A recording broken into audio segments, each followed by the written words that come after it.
大家好，我是杰奇，欢迎来到专利洞察。如果一个影片可以根据你的观看行为来动态调整影片内容，也就是说，影片的内容可以像 RPG 游戏一样，有多个不同的发展与结局，那又是一种怎么样的观影体验哦？过去受限于技术条件，实现这样的机制成本相当高，但如今随着 AI 技术成熟，这样的互动式内容已经可用相对低成本来实现，这使得任天堂这项技术成为极具潜力的关键专利哦。我们来看看这件可以创造出多个影片平行宇宙的任天堂专利内容。这些专利想要解决什么样的问题呢？像 Netflix、Disney Plus 这些传统的串流平台，都有一些大家很熟悉的功能哦。你可以自己点选想看的影片或集数来播放，不一定要按照顺序看，想跳节也没问题。而且系统会记住你看过哪些内容的观看记录，方便你下次接着看哦。这些技术早在2000年就已经出现了，像是日本的一项专利就曾提到，可以透过网络提供多段影片内容，让使用者自由选择观看。任天堂这项专利就是在这样的背景下提出哦，他希望打破内容固定、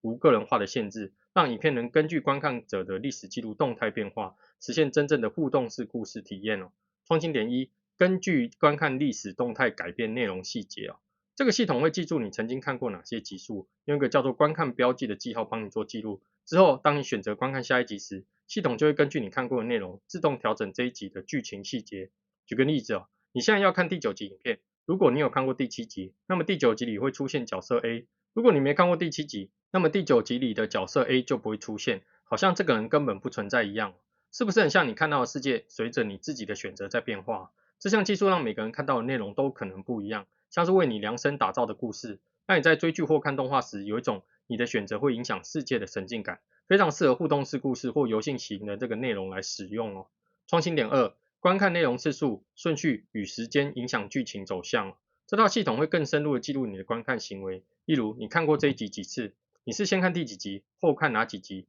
你上次看是几天前，这些资料会直接影响后续剧情哦。举个例子，以时间影响剧情来说，你在看完影片的第6集后，一周内点开第7集来看，剧情演出敌人被你抓住，但如果你拖了太久才看第7集，则剧情呈现敌人逃跑成功。再以观看次数影响角色发展而言，第5集是主角修炼的桥段，如果你只看过一次，系统判定主角修炼失败。那如果你重看了2次以上，剧情显示主角领悟成功，实力大爆发哦。这项技术让你不只是看剧，而是参与剧情发展。你的行为会影响角色的命运，观影体验更有互动感，像是在玩一部你自己编排进度的故事哦。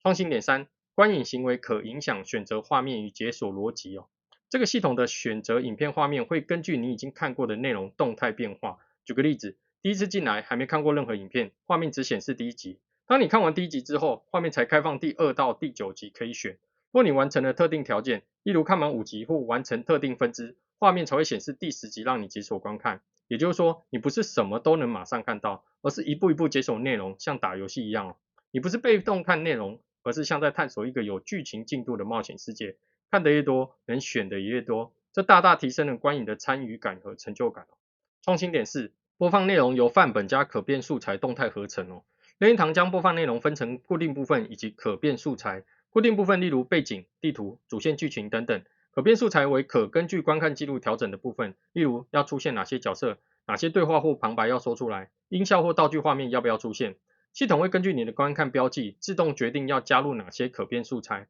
然后及时合成出一段专属你的影片版本。举个例子，想象你正在看一段主角出发冒险的剧情，若你之前已经看过很多集，主角已经结交了多名伙伴，画面会出现一整排同伴一起壮行出征哦。但如果你只看过几集，还没遇过太多人，画面中就只会看到主角一人孤单上路，甚至旁边还会加一句目前只有你一个人踏上旅程，还有其他伙伴，来提醒你可能错过了什么。而播放内容的产生方式有2种，即时合成，可以透过范本加已看集数组合出属于你的版本，在终端装置或云端生成，适合互动性强、个人化需求高的场景，或是预先合成多版本再分发。系统事先根据可能的观看状况准备多种版本，当使用者要观看时，直接选择合适版本播放，适合情节较复杂、需要画面完整度的动画内容。这项技术让一部影片变得像积木组合哦，你看过哪些内容，系统就拼出对你而言最合逻辑、最沉浸的剧情版本。它让观影体验不再只是单向播放，而是进入一种你参与创造的故事。这些技术有什么样的应用场景呢？一、互动式动画影集平台，每一集动画都会根据你曾经看过哪些集数来改变内容细节。你看的越多，后面集数的剧情越丰富，角色越完整。例如你之前看过角色 A 加入队伍的剧情，第9集就会让它出现在画面里一起冒险。如果你跳过那集，第9集中它就不会出现，剧情会像你从没遇过它一样自然发展。RPG 或冒险类游戏的过场动画，每次玩家解锁新任务时，系统会根据你完成哪些支线，找过哪些角色，决定影片中出现什么内容。例如，当主角出发去打魔王时，若你有招募伙伴 A 与 B， 动画里他们会陪你一起出发。若你只专注完成主线任务，动画就只有主角一人孤军奋战。教育型影片平台，学习影片可以根据你过去学过哪些主题，来决定新的教学内容怎么呈现。例如，学生 A 已经看过分数加减单元，系统在教乘法时会直接引用他之前学过的例子。学生 B 还没看过那些单元，系统就会补充基本概念再进入乘法教学。串流平台的客制化推荐与解锁系统，平台会根据你看过的集数与观看顺序，调整你可以选的内容与下一局的剧情版本。例如，你看完第1到5集后，系统才会解锁第6集，并根据你的观看路径决定版本 A 好结局或版本 B 遗憾结局。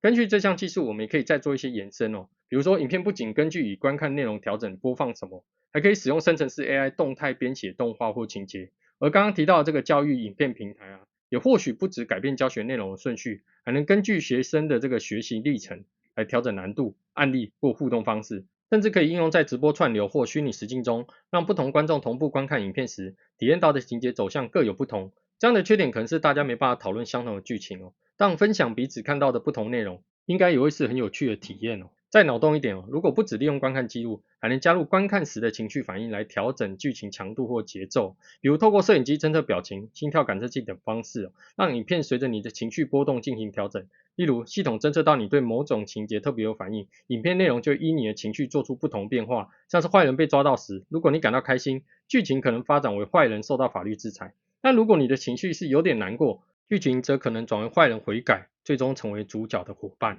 好啦，这件专利的内容就讲到这边。如果你还有什么有趣的想法，也欢迎在底下留言。我是杰奇，解析专利带你秒懂原理。谢谢你看到最后，那我们下次见，拜。